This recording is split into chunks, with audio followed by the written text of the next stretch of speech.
முதல் பாலை விட்ட தென்னை மரத்திற்கு பால் அபிஷேகம், பால் நீராட்டு விழா.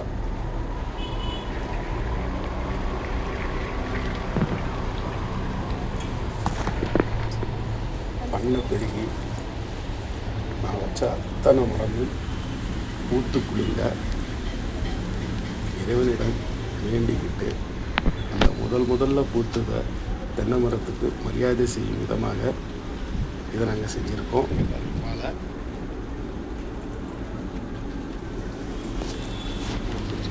தென்னம்பிள்ளை பூப்படைந்து விட்டது. முதல் பாலை விட்டதற்கான சாஸ்திர சம்பிரதாயப்படி சாங்கியங்கள் நடந்து கொண்டிருக்கின்றன. மஞ்சள் நீராட்டு விழா, பால் நீராட்டு விழா, அடுத்து பொங்கல் ஊட்டுவோம். எல்லாம் இறைவன் செயல்.